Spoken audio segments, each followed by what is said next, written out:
Le conseil municipal des jeunes de Charenton vous présente une séance d'initiation aux premiers secours de la Croix-Rouge.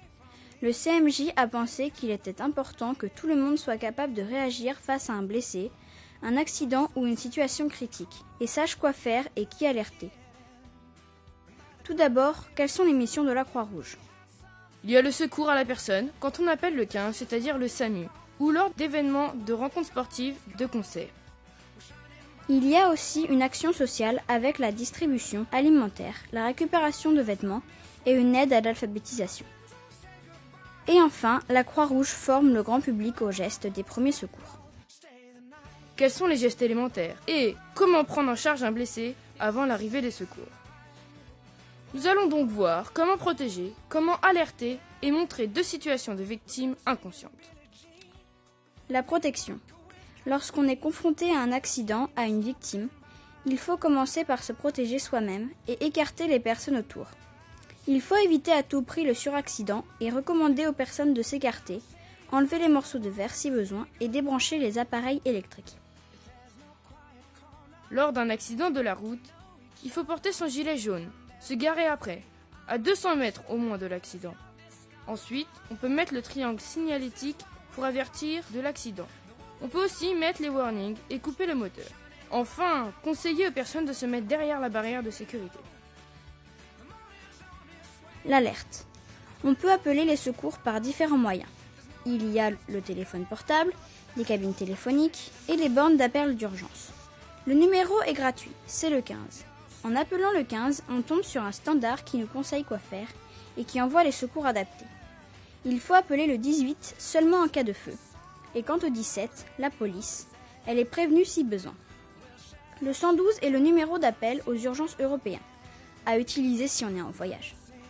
Il faut donner des informations claires et précises sur le lieu, le nombre de victimes, leur état et qui on est.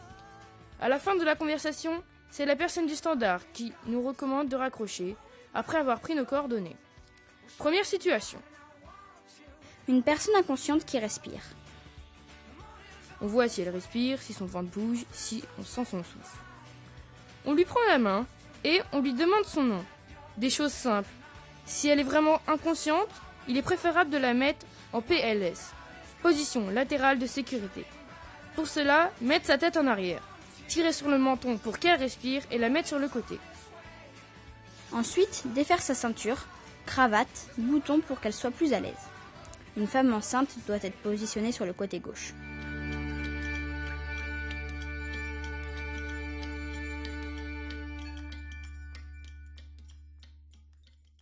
Deuxième situation. Une personne inconsciente qui ne respire pas. Il faut alors agir vite, avant l'arrivée de secours, et vite refaire circuler le sang pour l'oxygéner au plus vite. Le risque est grave. Il faut faire vite et ne pas s'affoler.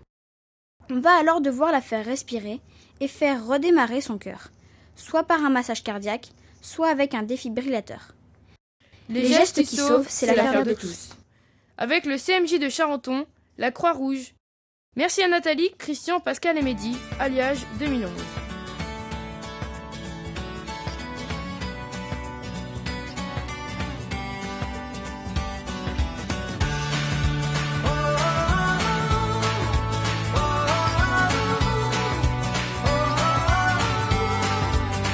Hey, it's 72 degrees, 0 chance of rain.